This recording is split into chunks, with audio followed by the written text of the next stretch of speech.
The Veteran Next Door. Here's your host, Randall Baxter. I never was a soldier, but I played one as a child. History was good to me. I grew up free and wild. No frozen feet, no jungle sweat, or bombs fell on my head. There were always soldiers while I slept in my bed. A fireman in a blown-out hole held a flag and cried a tear. A soldier walked right up and said, "I'll take that from here." And now they find the mass graves of those who were not free. Where were their soldiers, like the ones who work for me? I never was a soldier, but I played one as a child. History was good to me. I grew up free and wild.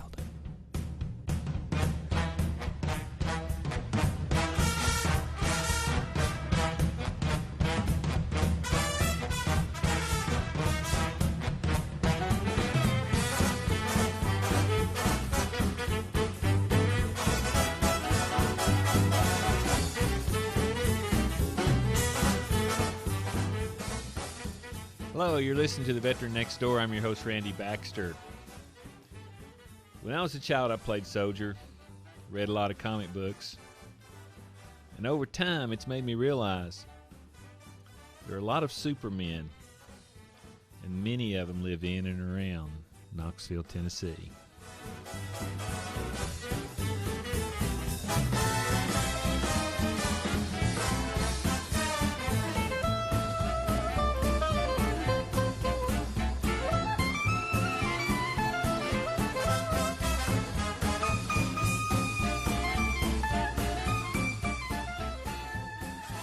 These supermen were born from about 1900 to 1925. Tom Brokaw called them the greatest generation. I have the honor of calling many of these people, these men, these women, my friends.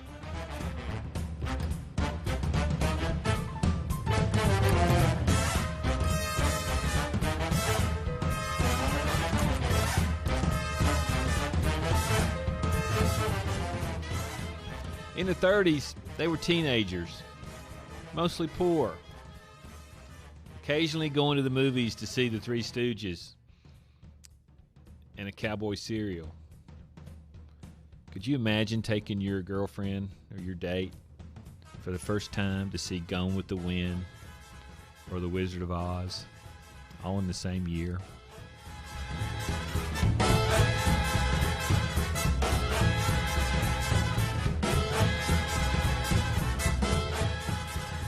So many things were going on.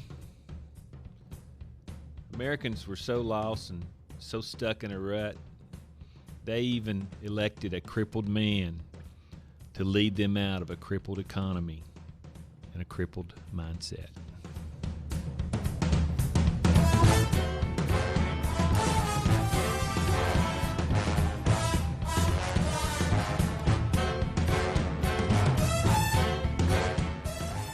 The Japanese knew what they were doing. They needed resources. In the United States of America and Western Europe, they were in the way. The Germans wanted to restore their honor. And the Italians, well, they seemed to think that being a fascist was a good idea.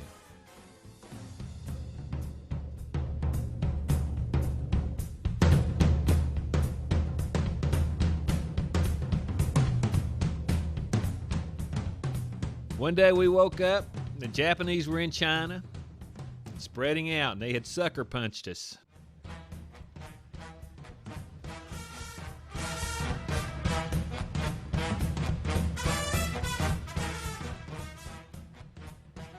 The Germans had become the big bullies in the neighborhood,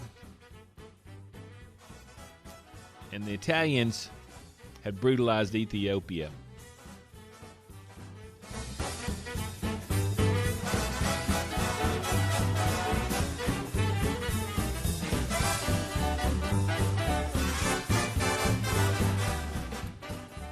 Were the Japanese really raping the women and bayoneting the babies?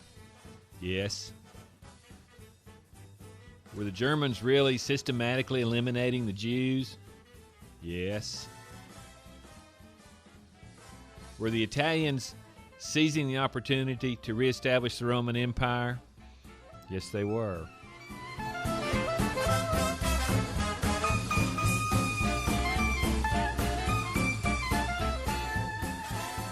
The fear these tyrants projected had to be stopped. How do we do it?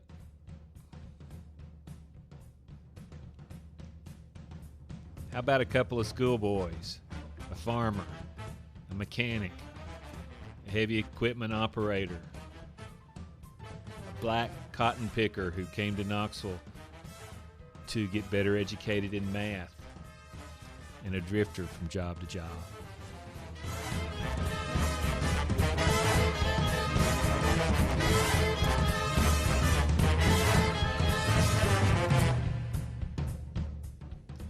These men became the supermen of my story.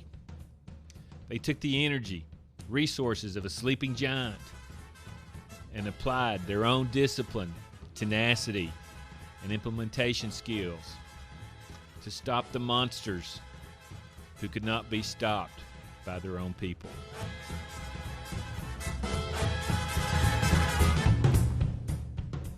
This is our story today. You're listening to The Veteran Next Door, and I'm your host, Randy Baxter, and we'll be right back.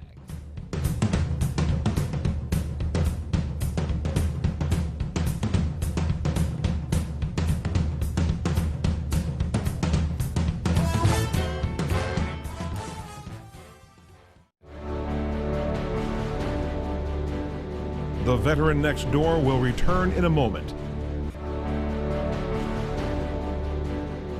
Now back to The Veteran Next Door.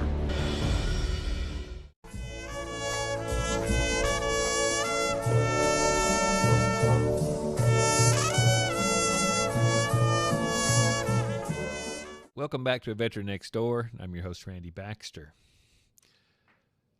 And then the war started. John Shell had already enlisted, thinking the war was going to start and that he wanted to be involved. What were you doing before you got in the military? I worked for Knoxville Iron Company. Knoxville Iron Company. Yeah, I was a crane operator for Knoxville Iron Company. I wasn't, but Lord mercy. When I went to work down, I wasn't but about 13, 14 years old. I did not get drafted. Okay. I was volunteer. Mr. Shell was in the Army and even had the opportunity to come out of the Army for a little while because they needed copper miners out west. And the government decided it was better to free up some of their soldiers to get the copper mined out and not have a shortage of workers. So he came out of the Army, and then he had to go back in once the war started. But then there was Mr. Harper, who was in Paducah, Kentucky, when the Japanese bombed Pearl Harbor. Well, it was on Sunday morning.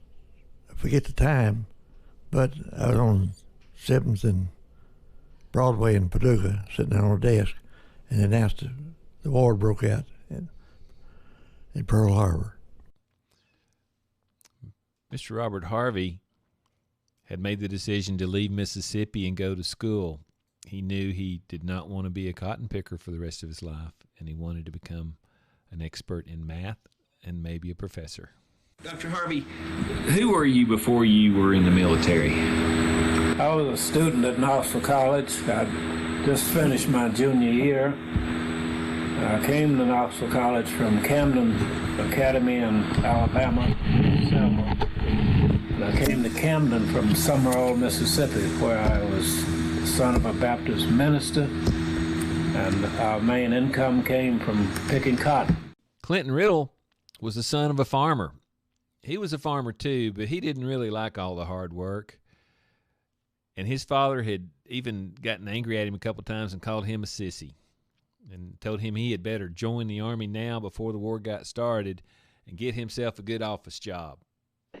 Well, when I graduated from high school, I had taken a course in department store management, got 2 credits in high school for that, and I worked until Thanksgiving, and I signed up to build airplanes in Nashville at the Anderson Aircraft School. and they were not supposed to draft out of the school, but they were. So I came home, was drafted, and I took my basic training at Camp Wheeler, Georgia, and I applied for clerk school, and I was going to get me an office job, not have to go on the battlefield. But when they shipped me out to Fort Bragg, North Carolina, the old sergeant came out cursing and said, "What did you send a clerk up here for? What we need is machine gun and mortarman." And there went my office job. Norm Bakley was working on the West Coast. Charles Bill was still in high school. And Clyde Beeler was thinking about joining the Navy. Other people were doing other things. Some were worried about their brothers who might be going to war. And one Tennessee citizen was trapped in Germany. He lived in Tennessee, but he was a German citizen, and he wound up in the German army. But in 1942, the strategy was the Japanese had to be pushed back. They were after resources, and the Americans had to decide what the best way to get to Tokyo and in this war on the Pacific side. To do that, they looked toward Australia. 2 islands popped up and on the radar and said, hey, we have to have those. One was called Guadalcanal, and the other one was called Bougainville. And that was in late 1943. And you're listening to The Veteran Next Door, and I'm your host, Randy Baxter, and we'll be right back. Now back to The Veteran Next Door. With the chorus, you can't say no to a soldier. Listen, little lady, it's the order of the day, issued by the highest of authority. Fellows in the service simply can't be turned away. You know that defense must get priority. So if you're patriotically inclined, heed the call to arms and keep this thought in mind. You can't say no to a soldier, a sailor, or a handsome marine. No, you can't say no if he wants to dance. If he's gonna fight, he's got a right to romance. So get out your lipstick and powder. Be beautiful and dutiful too. If he's not your type, then it's still okay. You can always kiss him in a sisterly way. Oh, you can't say no. No, you gotta give in. John Shell, the heavy equipment operator, joined the Army. George Harper, the itinerant worker in Kentucky, joined the Marines. Norm Bakley from the West Coast wound up in the Americal Division in the U.S. Army. Robert Harvey, he wound up going to Europe, and he was in the Quartermaster Division working for General George Patton, driving a truck. He was put there because of the color of his skin. Clinton Riddle, the sissy, his daddy said he was a sissy, wound up in the Airborne. Charles Bill, right out of high school, became a member of the Army. Clyde Beeler became a sailor. And it was late 1943. Guadalcanal had been going on for several months. And Norm Bakley found himself a replacement in a little place called Bougainville. What Norm didn't know was that George Harper had already been there. He was a Marine, and they took Bougainville, and it was decided that Bougainville could only be of value if they kept the airport and the area around that, and if they left the Japanese soldiers on the rest of the island, that meant that we didn't have to fight the Japanese soldiers anywhere else. So we decided not to take the whole island, and we turned the protection and defense of Bougainville over to the United States Army, and Norman Bakley found himself as a replacement in the Americal Division. They had taken a beating in Guadalcanal, and he found himself there as a replacement, and he found himself in the woods a few miles away from downtown Bougainville, and listen to what he has to say. And suddenly I looked up, and there was a Japanese patrol between my position and the positions that I had set up on the other side of the trail. And it looked like there were 6 or 7 Japanese, and I went to open fire on the first one that I saw. And having wiped off my M1 that night, I pressed the clip release, not knowing it. And I fired one shot, and the clip jumped halfway out and jammed my rifle. It took me a few seconds to get it loose, but in the meantime, I looked around to see why I wasn't getting my BAR fire. And I looked down at the little gentleman we called Blackout, a little Italian boy that we had from New York. He was down there with his BAR laying across his leg, and he had his rosaries out and was saying his rosaries. As far as he was concerned, the war was ending for him in a hurry, and he was concerned about being right with the Lord before he did any shooting. And he never did get his BAR going. I had to use my M1, my old trusty M1. Sergeant Bakley had to follow the Japanese soldiers into the woods and finish them off. But in the meantime, the Japanese counterattacked, and the Army was there, and they were too thin to hold against a heavy counterattack. So somebody had to pick up the phone and call the Marines. That was not the Army's fault. The Marines were there to support the Army if they were needed. But that's not what the Marines thought. And you can listen to Mr. Harper and see what he has to say about it. So while you were in Bougainville, you had mentioned to me that you had to go back and bail the Army out? Yeah, 3 different times. In all respect to the United States Army, they were very thinly spread across that island, and they were not set up to handle many breakthroughs without calling in help. Later on in the war, Norm Bakley suffered a sword cut across his back, across his shoulder. It could have been his head, but someone warned him first. It took him several months to heal, but he didn't go home. He wound up in Guam, and then he went to the Philippines. And as they were coming off the boats and walking up on the beach or running up on the beach because they were invading, there was an explosion that killed the man near him. And the explosion was so powerful that it shook his organs loose inside, his stomach. It was just that much concussion, and he wound up in the hospital through the end of the war. But George Harper wasn't through. George Harper was at Bougainville. His group had been sent back to Guadalcanal in what they called a mopping up operation. But it really was a fight. And Mr. Harper and his crew, they were supposed to be engineers and they were supposed to be building roads. But this particular day, he was carrying a bazooka. And one of his officers had asked him to perform a little job.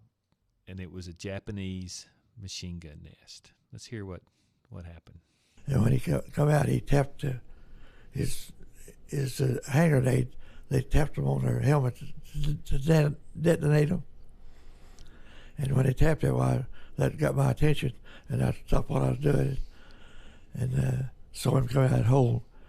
And I said, "Look out, Lieutenant," because I knew he was in his position.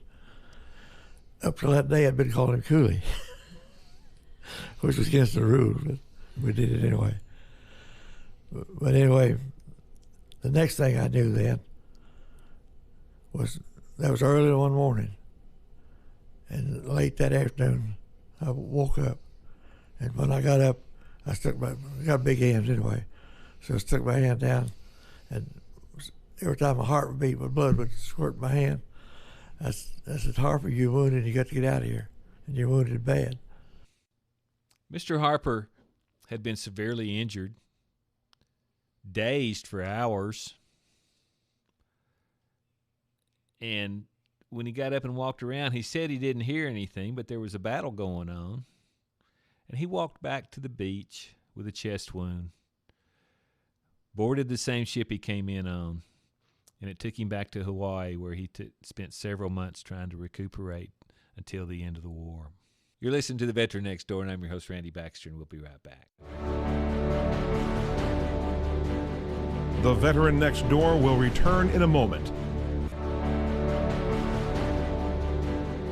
Now back to The Veteran Next Door. There was a war going on the other side of the world, too. Clinton Riddle, remember him? His father called him a sissy. Wanted to be an office clerk and wound up in the airborne.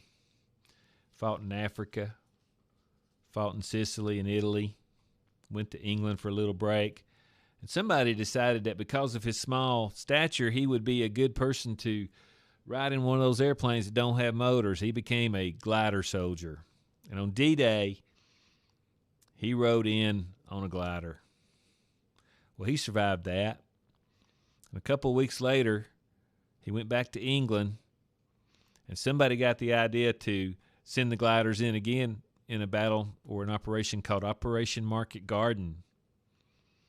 There was a little bit of a problem. They didn't have many good glider pilots, so they trained Clinton Riddle to be a glider pilot. He was a private. He was going to be the co-pilot. So he rode in and his plane crashed. He didn't get to fight in Operation Market Garden. He was injured in a plane crash. He's still fighting for his Purple Heart because they say it was an accident and not part of the battle. Maybe we ought to contact Jimmy Duncan. But anyway, then he took a little rest, and they told him to go and get some R&R, and they sent him to a little town called Bastogne. And there he was, right in the middle of the Battle of the Bulge. And he fought through that, and he survived that. And then he wound up in a little place called the Hurtgen Forest. It was difficult in the forest there because of the artillery coming in and hit the trees. I have a tree burst. It was very dangerous to be in and under the trees when the shells came in. Well, that's have what they call a tree burst. Did you ever just feel like just going to a restaurant and having a drink and getting a good warm bed? Oh, many times. Many times. Of all the battles that you fought in, which one do you think was the most violent as far as being around you personally? Well, when I went into the Siegfried Line. The Siegfried Line? Yes, sir. Why does that think? Well, because the morning of our attack, well, the night before, our company commander had got sick and went back to the hospital, and they sent a new officer fresh from the States without any experience in combat. And when he arrived at the company, he sent for me, and he said, "Clint, I understand you've been with the company a long time, and I want you to help me." We were on patrol of the Siegfried Line that night, and the next morning we attacked. And there were bunkers there that the Germans had been, some of them said they'd been there almost 20 years, and that they couldn't be driven out. Well, they took three companies of us, A, B, and C company. A went first, then B company. We were pinned down. C company was in reserve, and as they came up, we would rise up and join with them. But to make a long story short, when the battle was over, out of my company, there's only three of us still on our feet, and they'd killed that young officer that had just come to the company. Once the Battle of D-Day was over, more American troops came over from England.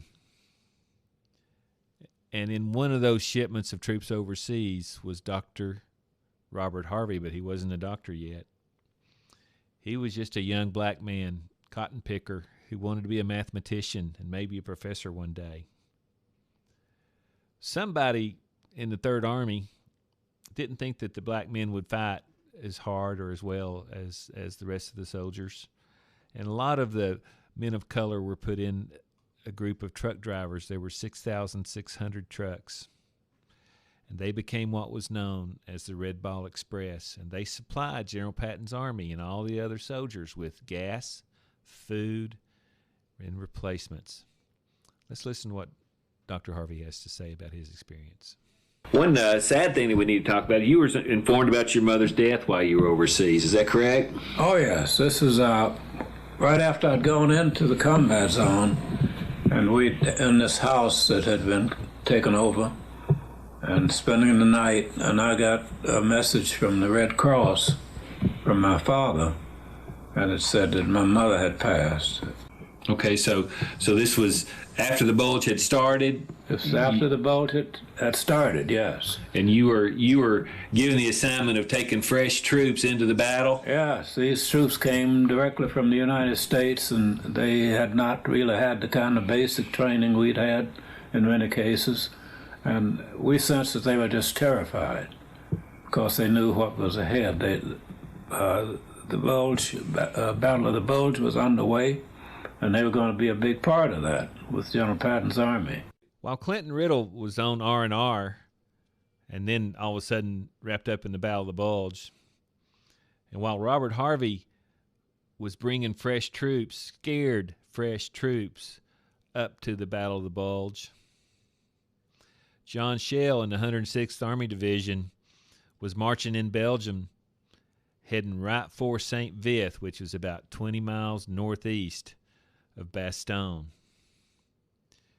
His officer had asked him to take some men up front and go see what that clanging sound was. And when he got there, this is what happened. Mr. Schell, how'd you get captured? They dropped a bunch of paratroopers in on top of us while we was on patrol. When Mr. Schell was captured, the German soldiers took his boots away. In the meantime, they had captured 2/3 of the 106th Division. Many of them were demoralized because they didn't feel proud of what had happened as far as being taken captured. And what they didn't realize was that the 106th Division, even though it was being captured in process, had done more damage to the German advance than any other division in the Battle of the Bulge, and had actually stopped or slowed down the German timetable. Mr. Schell and his comrades were put on a long march through Germany. The temperature sometimes was as low as minus 17 degrees. They weren't fed, and the stragglers, or the people who could not keep up, were shot. Let's hear from John Schell what it was like. How would you stay warm? Would you just by walking? Oh, we stayed cold all the time. Stayed cold all the time. Oh, it was cold over there. Yeah, it was. It was cold. We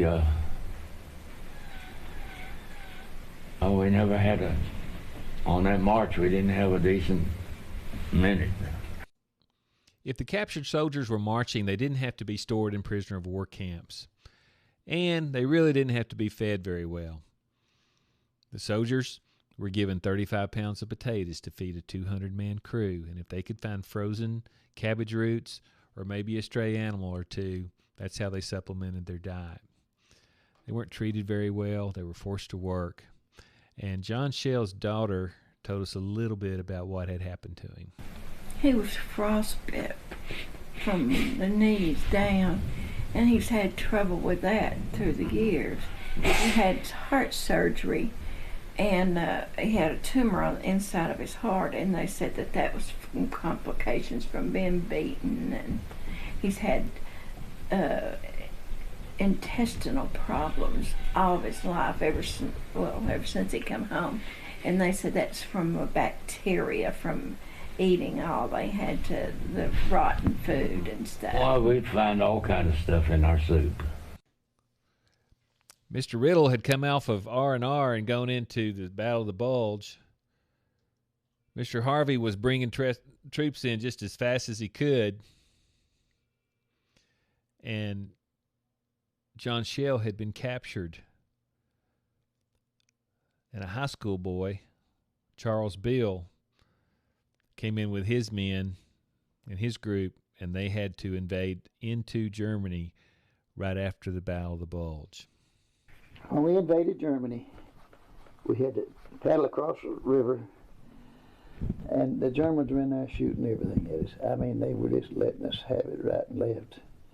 And we got across, lost a lot of our men. The trouble was, we had all this, I'd have 6 hand grenades, 2 here, and 2 here. And about everyone else did too. And then you got all your other paraphernalia on you, and you can't swim with all that stuff on you. No. And they went straight down. Oh.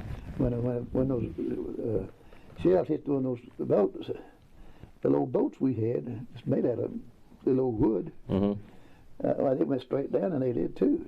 So here he is in Germany, 19-year-old boy. Just crossed the river. He's watched his buddies get shot, watched them sink in the boats. And once he gets over into Germany, he runs into another battle situation with his lieutenant.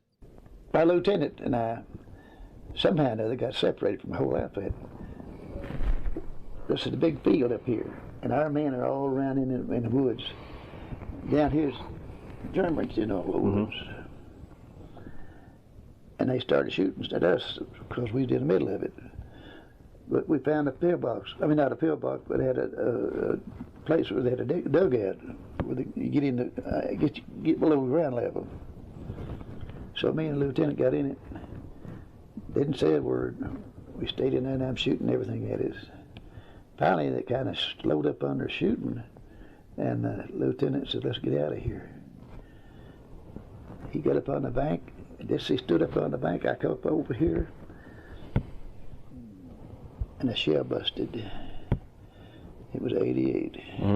Cut him in 2 right here. His body fell down, and I knew he's dead. And I'm alive in there, right in the middle of a big open field.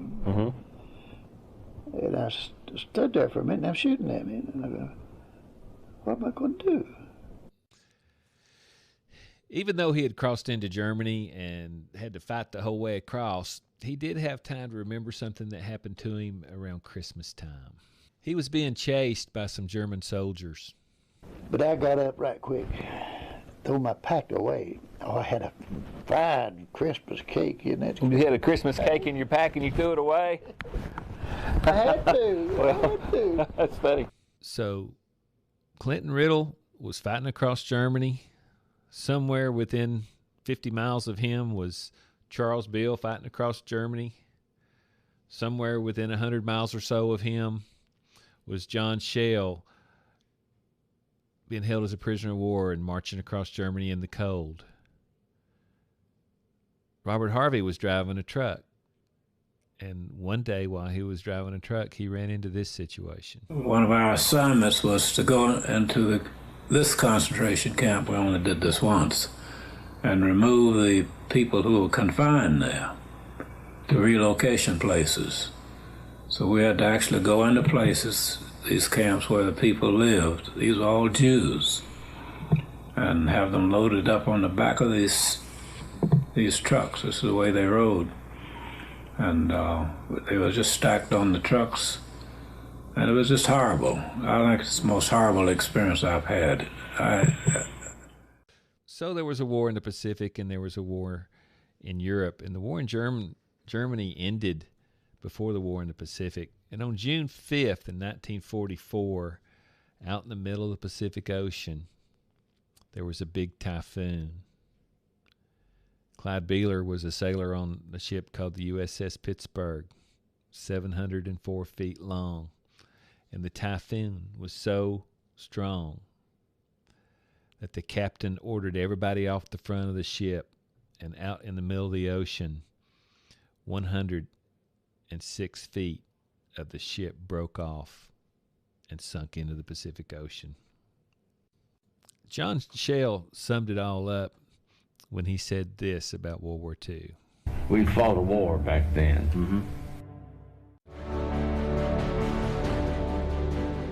The Veteran Next Door will return in a moment. Now back to the Veteran Next Door. The war in Europe ended before the war in Japan. What was the feeling with the troops when VE Day, the end of the war in Europe? How did you all feel when you heard about that? A little apprehensive because we didn't know what was going to happen on Japan. And at that point, of course, we had no knowledge of any atom bomb.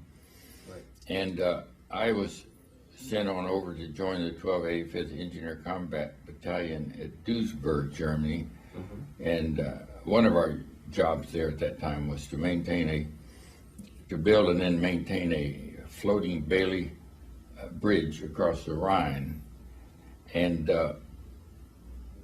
just to show you about our concerns there, in June we got orders to go to the Pacific for the invasion of Japan. So the troops in Germany were concerned about the war in the Pacific. And so we had a limited celebration there, even though the civilians had a wonderful celebration. And at that time, not knowing about the bomb, knowing that the battle in the Pacific had been very long fought, many casualties, what was going through your mind as you were considering the option or the possibility of being sent over to the Pacific Theater? Well, it was part of being in the Army. Later, in early September 1945, the Japanese surrendered. The war was over.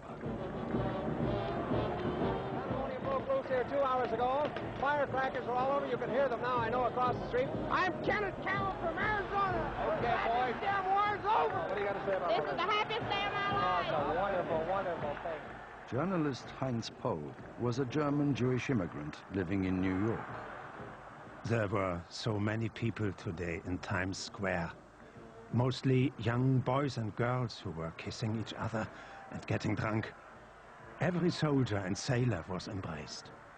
The sky was blue and full of violins. But this first day of peace reminds me of the first day of war.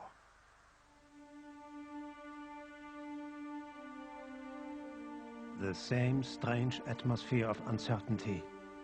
It is not yet time to celebrate, because we must worry about the time after the war.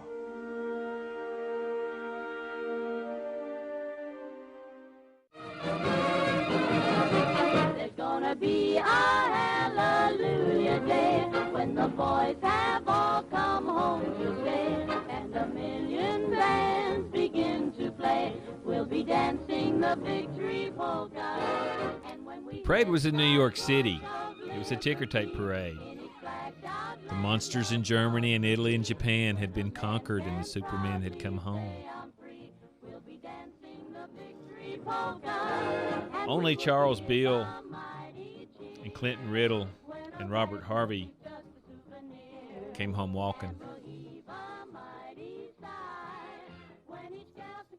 John Shell was malnourished and frostbitten. Hadn't eaten well for over 100 days. Norm Bakley was suffering from sword injuries across the back and concussion injuries from a grenade. Mr. Harper was recovering from his chest wound. Clyde Beeler had to suffer the emotional stress of standing on a ship one day and watching a Japanese bomber drop 2 shells on an American aircraft carrier and watching it sink with 2,000 sailors on board.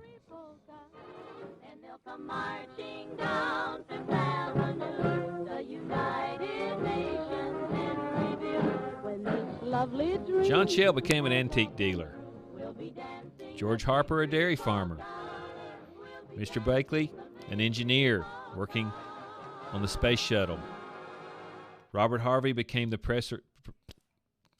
professor of Knoxville College. Clinton Riddle went home to his wife and farm. Charles Beale became a successful businessman and had 8 children. Clyde Beeler worked until he retired in North Knoxville.